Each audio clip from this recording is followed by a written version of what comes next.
All right. Welcome to Drunken Democratic Debate number 13, lucky number 13. And it feels lucky to me. I mean, everyone's on the brink of a crisis. We got a pandemic in the country. Bernie Sanders and Joe Biden are the last two standing Democrats. That's pretty lucky, right? I thought that was the pandemic you were talking about. Yeah.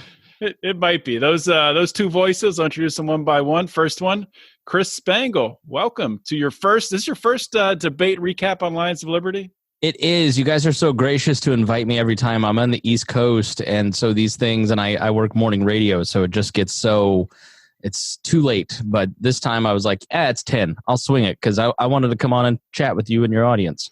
Awesome. Well, thanks for coming. And of course, we're going to talk some coronavirus too. So I know that's something I'm ready. Passionate about. And Dan Smotz from the lockdown state of Illinois, right? You guys are on lockdown? Yeah, we don't have restaurants. We don't have anything really. And it's only 9 o'clock here, and I don't have a life. So it's a win-win for me. I had nothing better to do than watch 15 minutes of this debate. Now let's talk about it. I'm in Indiana, and so Illinois and Ohio at the very moment, the same moment, announced that they were closing restaurants and bars, and everyone here is pissed that we haven't done the same. It's amazing.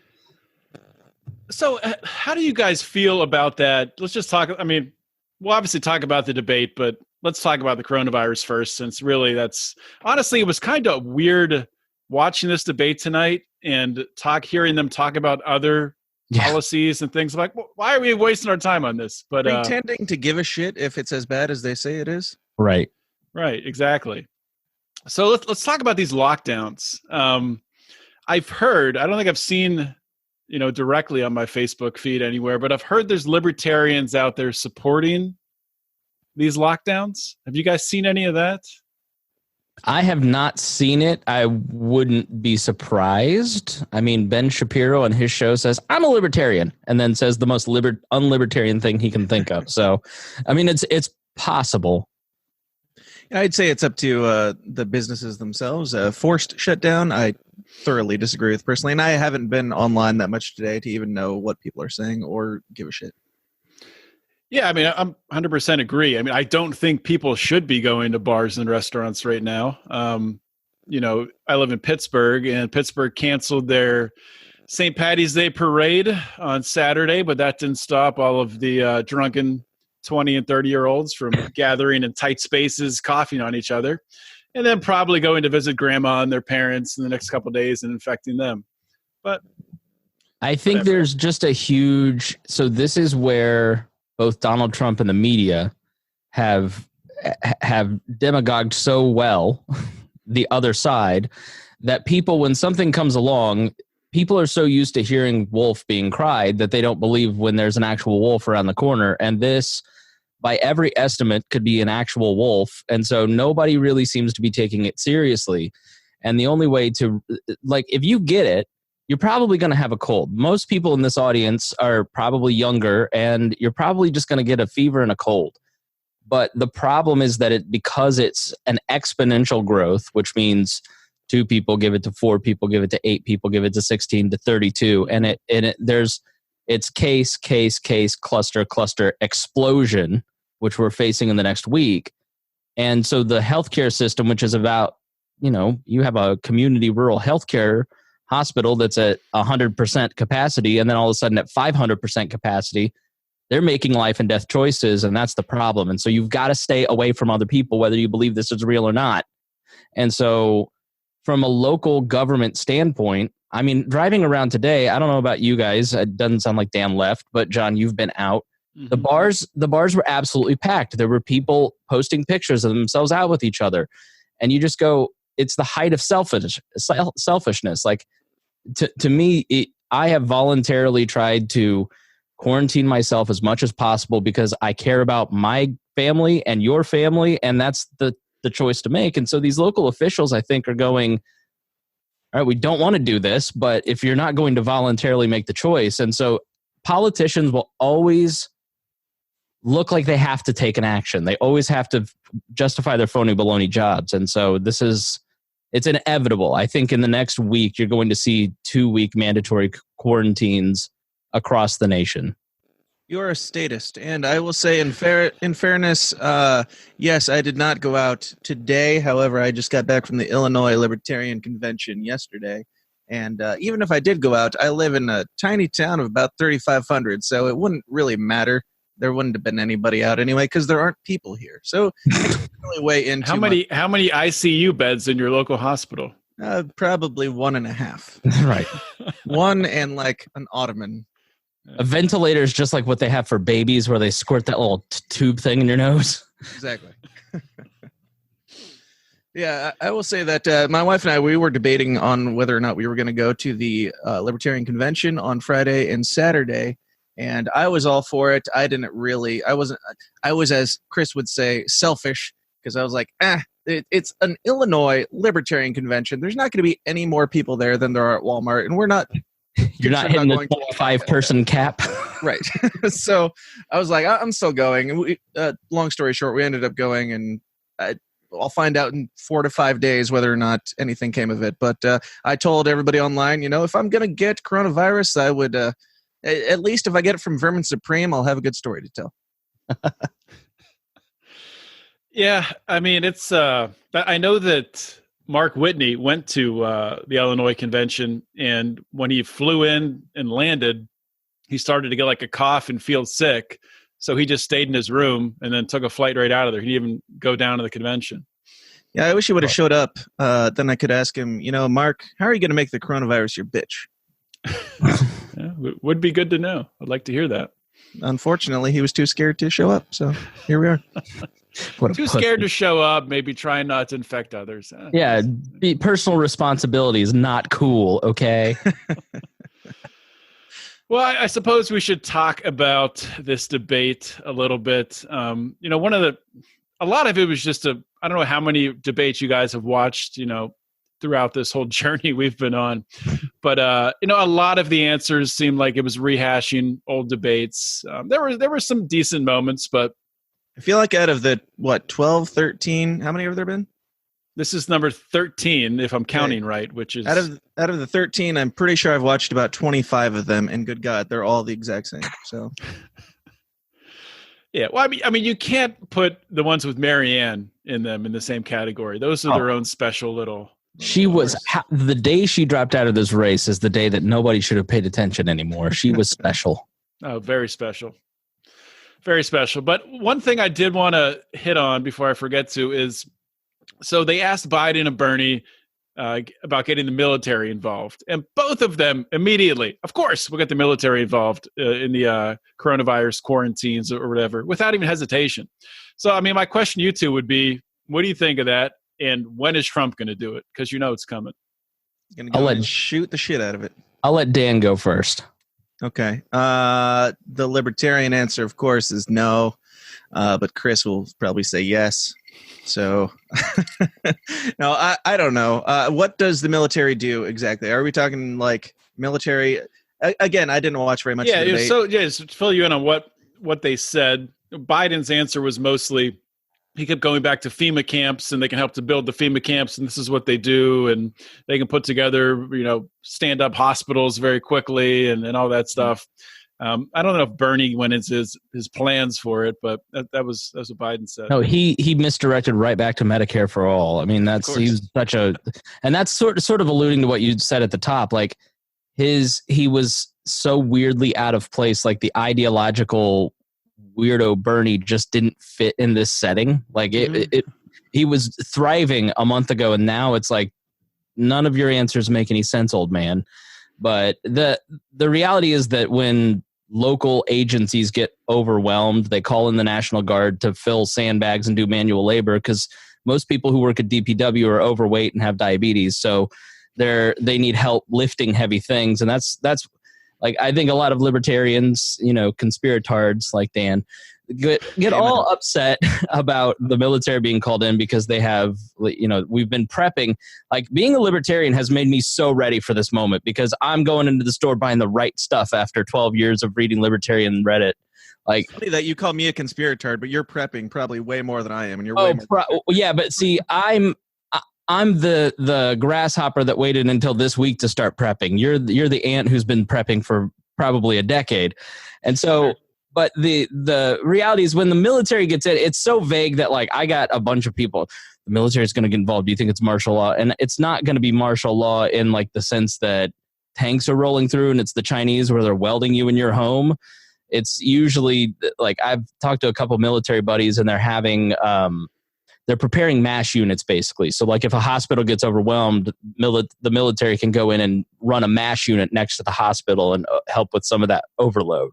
So like to me, that seems if we're gonna like we're not shutting down the military tomorrow, right? That'd be the best outcome, but that's not going to happen. So if we've got all these guys standing around doing nothing, it's better that they're doing MASH units than nothing or lifting heavy sandbags for fat guys. I can't wait to see the new military ads after coronavirus, just showing the military lifting sandbags for fat guys. And people will be lining up to join. I can't wait.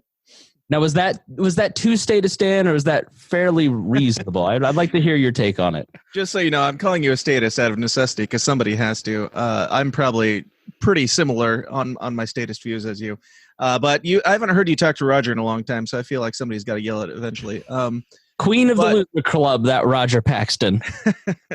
So, yeah, for me, as the conspiratard of the group, which I am perfectly fine with, it's like a conundrum because it's like the conspiracy people's like wet dream. Hey, shit's finally going down. But at the same time, all these different pandemics have happened every 2 years. A new one comes out right before election time. And so we're like, this is just another one. Don't worry about it. Is it like from the conspiracy standpoint, it's like, well, was that just to like make us not ready for this? Because we're like, oh, it's just another one? Or is this, I don't know, is this just another of the same? They're trying to push fear and make us, all in this frenzy where we're ignoring everything else that is more important that's actually going on. I mean, what's more important than a pandemic that has a 2% kill rate? That depends on if you buy that. Oh, well, let's go down that road. We've got several million examples across the world and 3 months of data out of multiple countries. Like, sure. I don't get that. Like, I don't understand why. Like, I think at this point you have to be an ostrich and intentionally. I think there's a thing that a lot of libertarians have. Like, I am not choosing to participate in this, and so therefore it's not going to happen to me. It's like, okay, well, but everybody in Italy said that too. And it is happening to them, and it's probably not going to be the end of the world. It's going to be a big pain in the ass for about 3 months.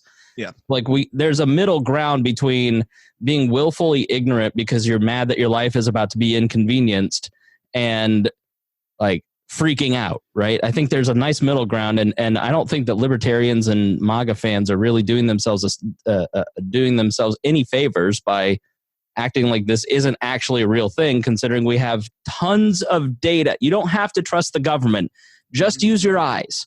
That's enough. Just how many dead bodies have you seen? Look, well, how there's many dead bodies have you seen of people dying of the flu? I mean, or anything. There's 6,000 so far, and this has been in the human population since early December, late November. Like that's a very rapid moving virus. Actually, I believe like JB, Dr. Science, Alliance of Liberty. Dan, that point is like standing on the beach the day before a hurricane and going, I don't think this thing's coming. Chris, just so you know, I play devil's advocate on everything. So just because I say it doesn't mean I believe it. But it's not just since November and December. The patents were created a couple years ago, but that's a different conversation. So, I mean, what I come back to on this and there's a lot of libertarians out there making this point. You're not in the minority, Dan. And I don't know if you believe this or not, or you're just playing devil's advocate. Doesn't really matter. But going back to because I mean, the talking points are the theory that people have is as long as you're under 70, it's a cold. It doesn't matter. And which they don't really go into detail on what happens to people over 70. But they say it's as bad as the flu. It's just like the flu. When's the last time there was a cruise ship that had the flu run through it, which I'm sure happens frequently on cruise ships because cruise ships are cesspools. When's the last time 6 or 7 people died on the same cruise ship from a flu? I don't think it's ever happened before. I don't know. Maybe Disney. Yeah. It's because they were eating Mickey Mouse. That's why. Yeah, like the mouse soup. So data out of Italy shows that basically if you're under 60, it's like 0.1%. It's like getting the flu. But you can get sick. There are young people who get sick and die of this, and black people can get it. I have a couple black friends who are like, we're totally immune to this because there's a little bit of that Alex Jones. This is a bioengineered weapon that is specifically attacking Chinese people, and Z released it on his people for population control.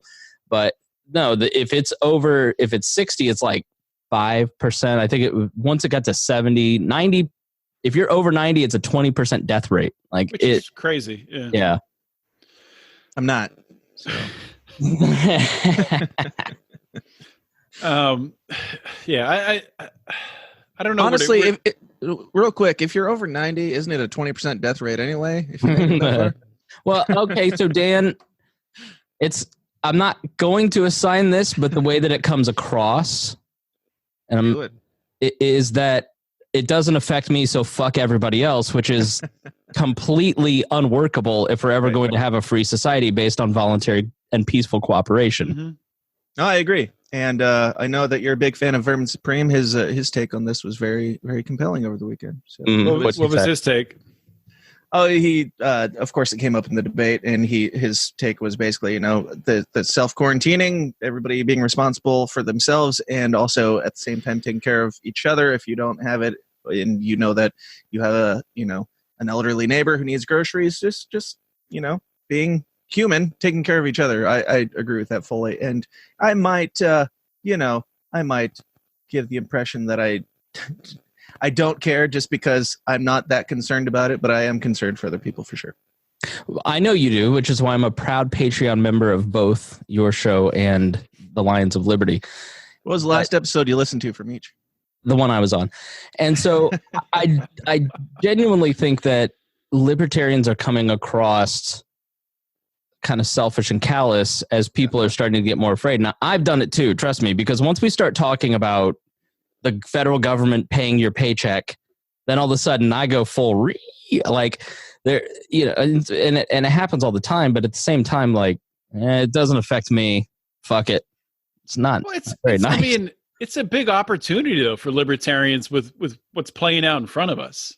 I mean, we're seeing, a lot of the first, cancellations came from the private sector. Sporting events being canceled, March Madness, the NBA, the NHL finally came around after holding out for a while. But they were ahead of a lot of the public school closings and other things like that. So, and you've seen the private sector come in with cable like Comcast, who's in my neck of the woods, is offering free Wi-Fi. I've heard Spectrum's doing the same thing. So it's cool to see these private sector forces sort of coming together and doling out charity. And rather than, as libertarians, we should be highlighting that stuff and getting behind that and using that to help to educate people that it's better to have a system where we're decentralized, so we're flexible and can do things like this, rather than have, just one nationalized cable company, one nationalized water company, whatever you want to call it. Instead, as libertarians, we're kind of fighting about, is it fake? Is it not fake? Is this a government psyop? What's going on? It's crazy. Yeah. And I think it's funny that in the conversation about the Democratic debate, we're just talking about a virus because that is way more interesting than anything that was discussed there. So was the virus brought up any more in the debate, or were they just like, hey, back to climate change and healthcare and shit? I like the first half hour was probably, maybe the first 20 minutes was talking about the virus. Did you feel inspired or moved or competency in any way, shape, or form from these two?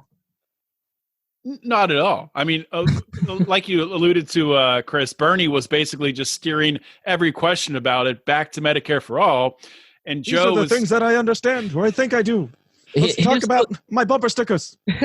His solution to not enough medical equipment is making the situation worse by increasing demand and lowering supply. Genius. It's that socialist logic for you. But and Bernie was trying to use it as so So Biden would come out and say, well, we need to make, all testing free. We need to make treatment free. We need, to make healthcare accessible to all right now in the time of a crisis. And Bernie pretty much turned it around on him, saying, well, why don't you want to do that all the time? I That's think not what we're talking about. Who cares? Like, that has nothing to do with this conversation. Come on, Jack. Hey, listen to me. I wrote the damn bill on blank.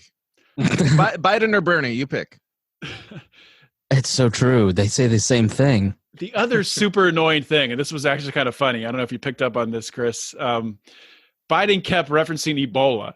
He'll be talking about, whoa, with Ebola, what we did in the administration. With Ebola, we did this. With Ebola, we did that. He did it so much that Bernie started calling the current crisis Ebola.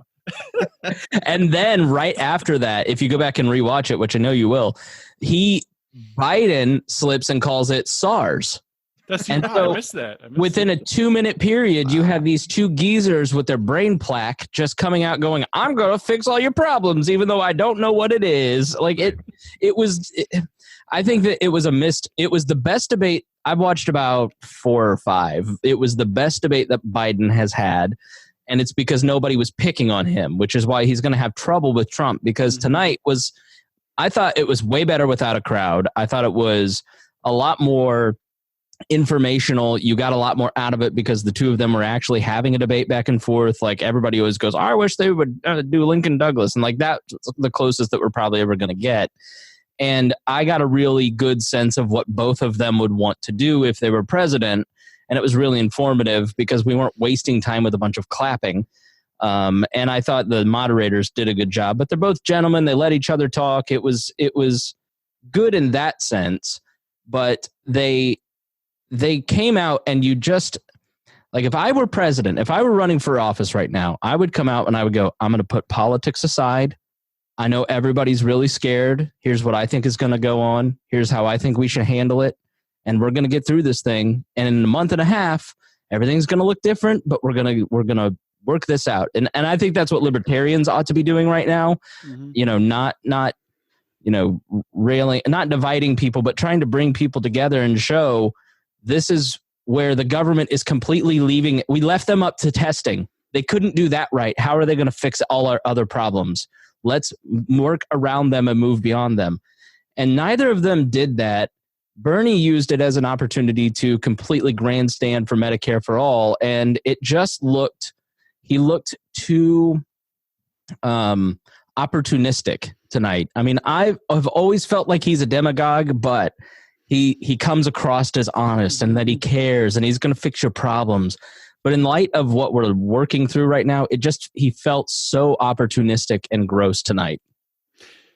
It felt like almost he seemed that what's going on right now with the crisis justifies his call for Medicare for all. So it was very condescending. He came across very condescending, I thought. Yeah, people want answers right now. They want to solve it this week. And you're talking about something that you can't tell us how much will cost and cannot get through the Senate and the House. Mm-hmm. See, guys, you should have listened to me 10 years ago. Then you would be fine right now. Right. I know. Felt like I was listening to a libertarian podcast. If you'd all just listen to me. And Biden even called him out. He said, Bernie, even if you get this passed, it won't be in effect for 4 more years after that. So what does that do to help anyone? Right. Bernie just kind of made himself look really kind of irrelevant tonight. And I think Biden, because he had a good enough performance, it'll just help him even more. Because as Van Jones in the pregame said, he goes, the CDC just put out that, no more than 50 people. That's a lot of polling places. And so all of a sudden, are we going to have primaries for the next 3 months? And if you're not going to have primaries, like, do the math, that means superdelegates, which are the party insiders, are going to have a closed convention with no attendees choosing the next nominee. And then you're going to have Bernie bros lighting cities on fire because their guy didn't get picked. Like, it could be a real mess. It could be a huge mess. I mean, God, I hope so. Bernie bros light shit on fire, then they're like, see, you should have gotten free healthcare. Then you wouldn't have a problem here. Right. The Bernie bros are just looking for a reason to burn something. So I don't know. You see this burn, you will feel it. So what else from the debate stuck out to you guys? I know you only caught the end, Dan. Most libertarian moment, I honestly didn't come up with anything at all. Most which normally libertarian there's moment something, for me. but there are only two people, so maybe that's why. Yeah. Sure. The most libertarian moment for me was the first hour when I was working on editing some video from the Libertarian Convention this weekend. Because I actually knew that there was a debate tonight, and I was looking forward to watching it. And then I was like, oh, it's going to be on at 7. And then around 8:15, I'm like, oh, shit. Oh, yeah. And when I realized it was going to be on at 7, that was like 10 minutes before it was supposed to be on. Then I totally forgot after, and then started watching like 5 minutes before, John, you messaged me asking me about this. So, yeah. I was squinting so hard to try and find something to answer your question, and I'm so glad that you asked this, because the closest thing that I could come up with was Bernie trying to justify communism and socialism and accidentally self-owning. And so the moderator goes, she was from Univision, and basically said, how can you support, Castro? And said it basically in a Cuban English accent. And I was like, oh shit, this is brutal. And he goes, well, you just, there's nice things about everybody. Hitler made the trains run on time. He didn't say the Hitler thing, but like he basically was going on about how, he was tiptoeing around it saying, I'm against dictators and I've always been against dictators and there are bad things about dictators, but it's disingenuous to say that everything that dictators do is bad. I was like, all right, that's a weird defense. And then Joe Biden started in on China. And he goes, see, I'm talking about China. And so then he somehow got himself to a point where he said, well, Joe, how do you think that China's had such great prosperity over the last 50 years? Like free market economics, or at least trying to open up towards a free market economy. And that's how they've lifted half their population out of poverty. Like, well, that's not what Biden said.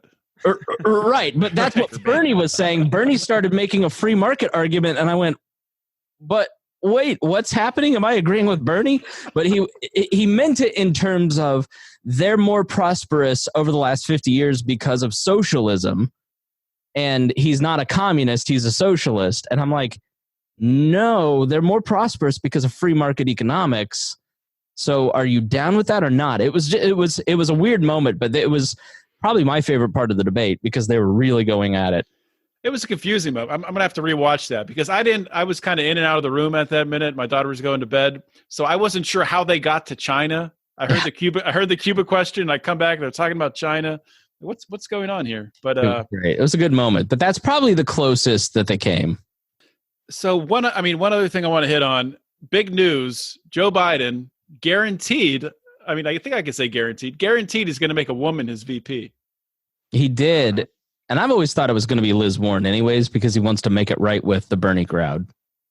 I don't think so. I think it'll be Kamala Harris or Amy Klobuchar. Ugh. Because they have to find somebody who is less charismatic. And Liz Warren might be less charismatic than Joe Biden. I don't know. That's debatable. But Klobuchar definitely less charismatic. Kamala Harris she's probably more charismatic, so that's probably a bad match. But I know that Biden's son was good friends with Kamala Harris, so there's some past there. And they've had a meeting recently and an endorsement and a weird post-endorsement video that was pretended to not be filmed but filmed, and I don't know. So there's something going on there they're trying to push forward with those two. If you want somebody with the likability of Hillary Clinton, but the war on crime record of Joe Biden, it's Kamala Harris. Yeah. She apparently she's been working a lot on her image and how she presents herself since she dropped out. Oh God. What does that even mean? All right. I don't know. People just screaming at her in a room. Change your face. Change everything about yourself. Lie more. What else from tonight? So what else did you have in your notes, Spangle? Anything jump out to you? I really think we should talk about, it's going to happen. I mean, it was an inevitability based on the way that they were talking, the way that Trump has kind of talked. And I think there's no doubt that there will be some sort of big stimulus package like we saw during the 2008 crisis. They were both just in full-throated agreement. Bernie wanted more. It's going to happen, but I think we need to make the intellectual case in a nice way, in a polite way, which is why Roger's not on the show. But your workplace is not a welfare agency. You go to work, they pay you for your time and labor, and they give you dollars for that labor, and then you go home and you're in charge of your general welfare. Mm-hmm. If you don't plan and you don't take personal responsibility, then that's not your employer's fault. So getting the government to put a gun to your employer's head is not the moral thing to do. But I think that's where we're going. Like my cousin who runs a garden center called and goes, I just hired like half of these people last week. They've been working for a week. And if I have to pay them for time that they're not working in the next 2 months, all 30 employees will be out of a job because I will lose my business. Mm-hmm. And I did I hear it right, John, that there's going to be some sort of exemption for companies over 500 employees, which would put the burden on small businesses which don't have the working capital to make payroll. Like if you're not making, you're talking about the payroll tax, what Trump's been floating? No, what is actively being discussed now, and they both were in full-throated agreement on, is that there has to be some paid time off for the time. So if government, if Trump, I've heard, and this is just blatant rumor, that Trump is going to enact a 2-week mandatory quarantine. And if the federal government does that under the Emergency Act, it's not the Sherman Act, maybe it's the Sherman Act, but the one that he just signed, then the federal government will give you all your lost income. Bernie said 100% of the income that you lose because of a quarantine, this is not your fault, the disease is not your fault, and so therefore you shouldn't have to take the economic hit. Well, not for nothing, but I know this sounds really callous too, but my local school system is having to take lunches to kids because that's the only meal that they really get, I guess, in some cases, because parents don't have the ability to feed their kid and they've been planning on those school lunches. Well, that's a cycle of dependency, right? Like if they have not been most parents feed their kids and find a way to feed their kids. But if we've taken that burden off of them as the state, as the collective, then they go, all right, I don't need to worry about this. I don't need to plan because somebody else is going to take care of them. And so by just paying your paycheck in times of emergency, you're creating another level of dependency that people will just stop planning for emergencies. They'll stop saving, which is really kind of what they want. They want you to spend all your money. Then we create more dependency. I think it's just wildly irresponsible. And it's an argument that we're completely going to lose because it makes us look like heartless dicks, but it's going to happen. I mean, there's going to be some sort of payroll relief taking place in the next 6 months. So I guess it would come in the form of what the employer is fronting that and then recouping it somehow on some sort of tax cut or a payroll tax cut, something of that nature. Because there's no way the federal government's going to have the liquidity to pump that out, stimulus quickly to every employer to feed it, 2 weeks, a 2-week quarantine or whatever it's going to be called. I hadn't heard of that. I mean, if Trump did a mandatory nationwide federal quarantine, holy shit. And if you have the military on the streets, then my God, that No, somebody said, oh, if that happens, there's going to be just bloodshed in the streets. People are going to go wild. I go, no, they won't. They will blindly accept it. They will lay down like little sheep and they will go, thank you for protecting me. Well, I'm sure a lot will. And for one, I'm not going to run out in the streets because I don't want to get coronavirus. I mean, there's a time and a place to fight back. And that would not be the time, I don't think. But Dan, you haven't said anything for a while. What do you think? What's the question exactly? Are you high? It's like doing a podcast with Roger. So two. Does Roger smoke? What? Oh my God! When we would do those bonus episodes, the last one that we did, Mark was super hungover. I was sober and chipper because I'm a teetotaler. Mark was super hungover. Johnny was drunk. It was like 11 a.m. You're describing basically every day probably so far. Okay. And Roger was so high, he literally sat there for the League of Liberty episode that we did and went the whole time. It was a disaster. It's good. It's good radio right there. Yeah. But anyway, Dan, what we were saying, so there's rumors of a 2-week federal shutdown, and then the government, Trump guaranteeing that the feds would pay everyone who doesn't go to work, can't leave the house because of the quarantine, would get paid for their lost time.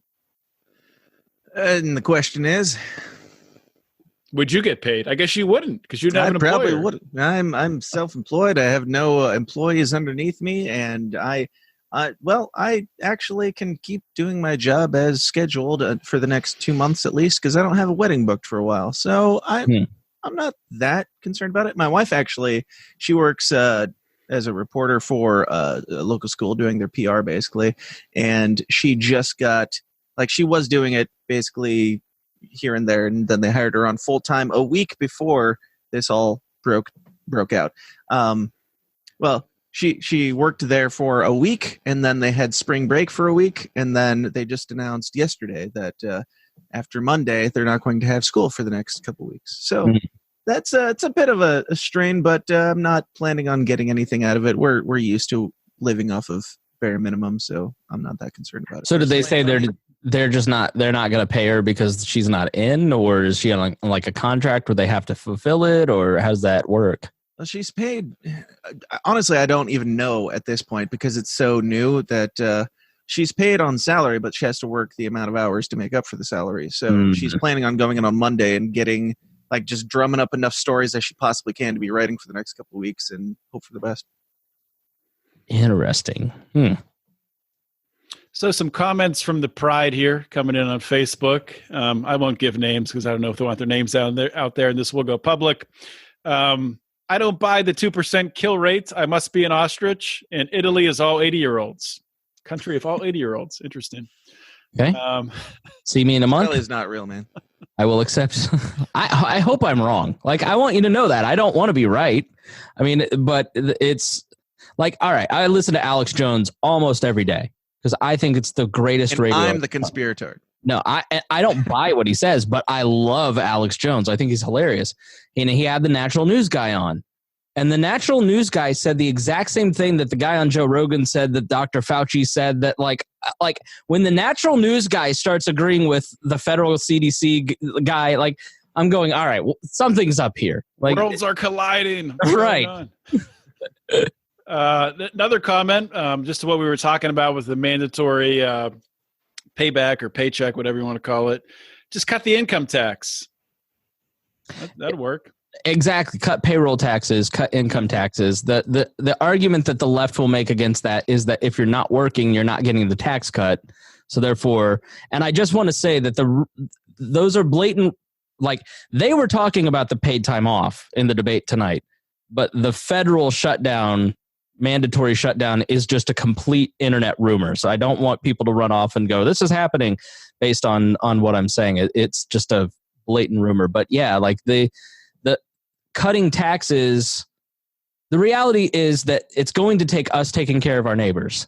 All right. The federal government, whether you cut taxes or you send people a check, like, you guys are old enough to remember the 2003 stimulus where after 9/11, they sent us $250 in a check. Like, that was going to stimulate the economy. It's all bullshit. But at the end of the day, it's going to take us looking out for our neighbors. Charities are going to be really hard hit because all these churches, like the church I go to, they're not going to have any offering for the next 2 months. All that money goes into the food pantry. That's the biggest food pantry on the south side of Indianapolis. And so they're also mainly supplied by Meijer by leftover unsold goods. Well, they're having a run on goods right now. And so what is the most vulnerable people in my community now are not going to be served by that particular ministry. And so it's going to take each and every one of us to, A, buy what we need and not more than that. 2, start looking out for the people within walking distance of us and start helping where we can. Donate extra to charity. Donate time towards an elderly neighbor who needs checked up on. That's what's going to save this country. It's not going to be federal action. Now you say buy what you need, not more than that, but you also said, hey, make sure you're prepared, make sure you're well stocked up. So where's that line of how much do you need, Chris Spangle? When it comes to toilet paper, as much as you can carry. That's what when you're eating 15 days of beefaroni in a row for every meal, you need a lot of toilet paper, Dan. No, I think the line is, the supply chain is going to be disrupted. And the second that people really they're figuring out today, there's probably going to be quarantines and they're like, oh shit, it doesn't matter if I think this is real or not. They're going to make me stay home and I don't have any food. So the supply chains are just getting pounded right now. And so you're still going to be able to go to the grocery, even if there are quarantines. That in Italy, they're able to go to the grocery, but you may not have everything you want. Like if you only eat a certain brand, you may have to eat some other brand because that's the only thing that could be supplied in the store. So you're going to have food, but if there's stuff that you like, or I think you should have a 1 to 3 week food cushion, right? Like, in case you go to the store and there's no ground beef, like have some extra ground beef in your freezer. I don't think you need 9 months worth of food. Like there was one guy who literally bought 17,000 gallons of hand sanitizer. And now he's mad that he can't push that anywhere. Like, or the guy that buys 82 gallons of milk and fills his cart. Like, don't be the guy that price gouging is caused by, right? Like, so I think that's the line, is like, just make sure that you have a cushion and that you're able to kind of get through the next couple months, but like, don't go in and buy 92 bags of rice and then 3 years from now go, oh, that's spoiled. So the guy buying all the hand sanitizer and the Clorox wipes and all that stuff, I think he was actually doing a public service, because I can't find any anywhere, and I would gladly pay. I don't know how much I would pay, depending what the market rate is this guy's selling for. I would buy what he has, but he's not allowed to sell anymore on Amazon. So if you could go on Amazon to buy toilet paper or Clorox wipes or hand sanitizer, there's nothing because there's no secondary market.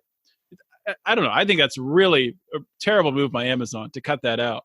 I understand like where their heart is, what they're trying to do, but when you have scarcity like that, when the market has been hit so hard by panic buying and people hoarding things, you need the price controls. I mean, supply is down. You need, I mean, you don't need the price controls. I misspoke.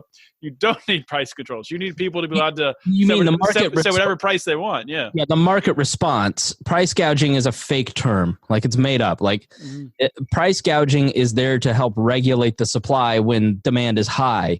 And so that guy is being foolish. And if you were doing more of a floating price, the market would have gone, all right. And it's happened on Amazon. Like, I was going to buy, I forget what I was going to buy, and I left it in my cart for a day, and I went back and it was $5 more. And like, oh, okay. Because they're trying to control their supply because demand is high. That happened to me with paper towels, and it wasn't like the next day. It was like an hour later. Yeah. It was ridiculous. But whatever, that's the market. The market was moving. On the flip side, Meyer's like a Walmart type store here in Indianapolis. They put everything on sale. Like, if you went to Meijer or Kroger, it was $1 cans instead of $1.20. Like, they marked everything down because they knew everybody's going to come in bulk buy. And so we want to make sure that our customers can get as much as possible, as much as they need. So they marked everything down on sale. But did they get cleared out then? Oh, I mean, one guy. Yeah, right. You should. I don't have a couch anymore. I'm just sitting on cans. Selling everything in the parking lot for double. Hey, kids, you want some French green beans? $1.25. Yeah.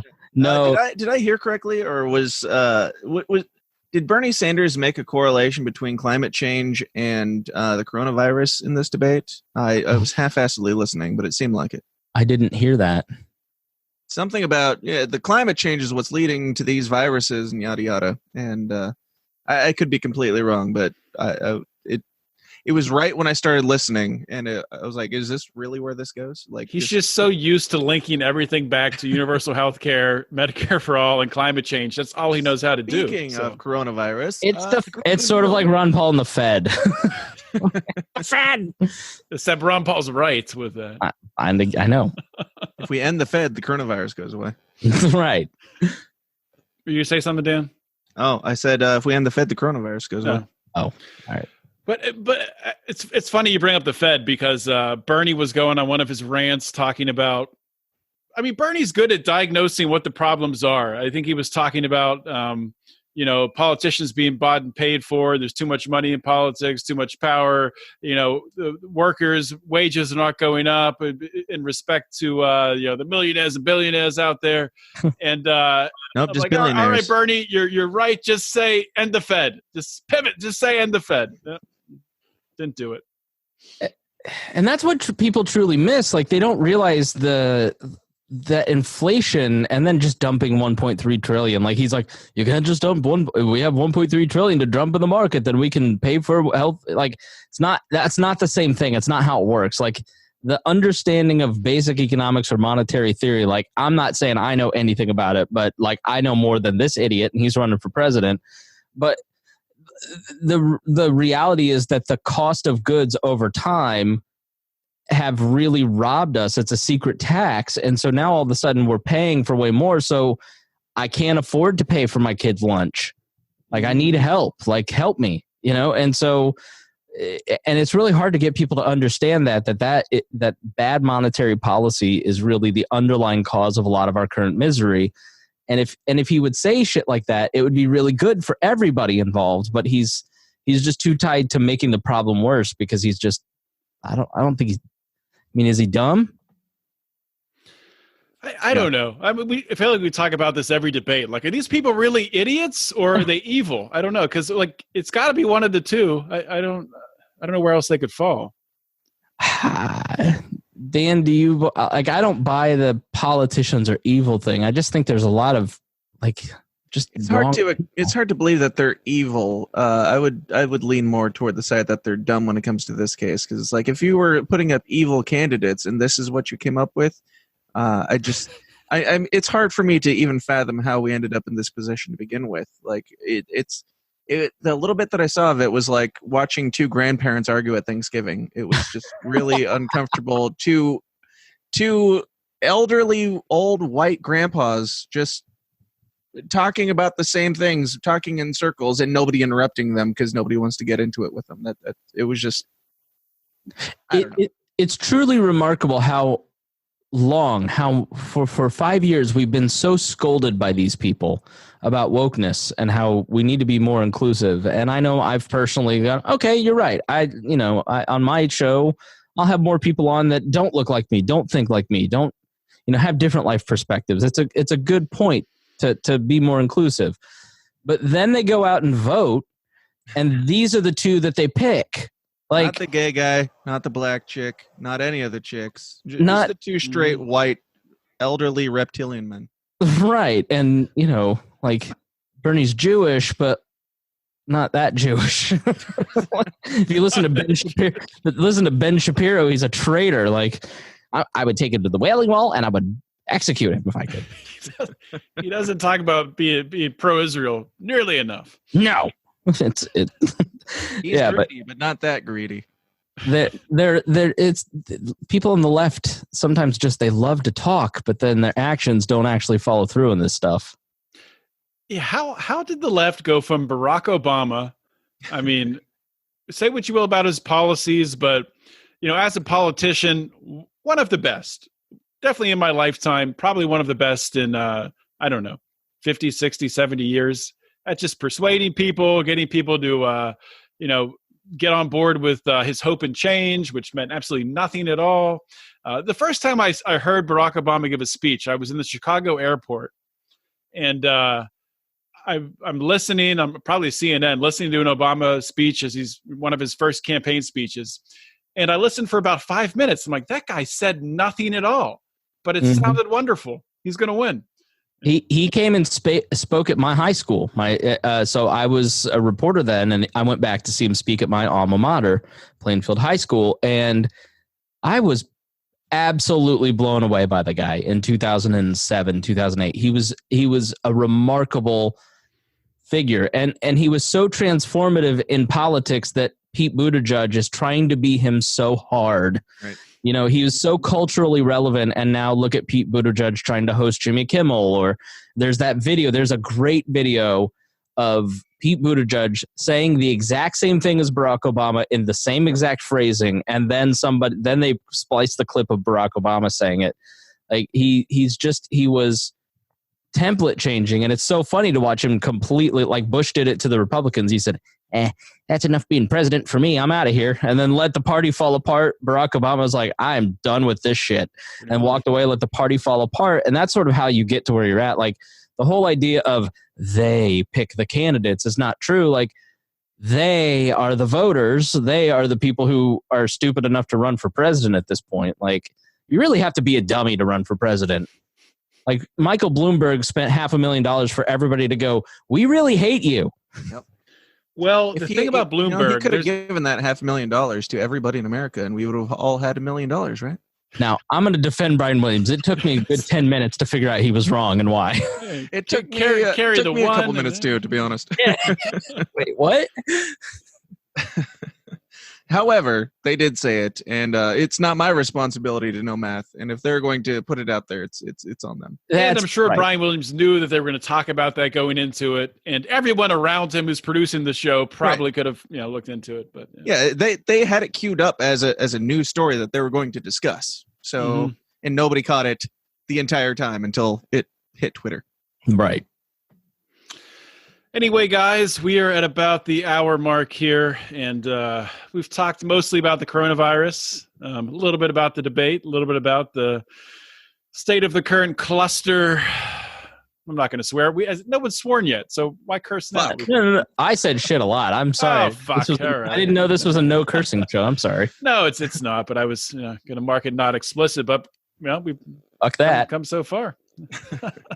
So, Dan, you want to go first and plug away at everything you plug away at? Sure. If you have nothing better to do during your quarantine, go on over to tsidpod.com and listen to The System is Down, where we talk about conspiracies. And I have an episode coming on Monday about the coronavirus, actually.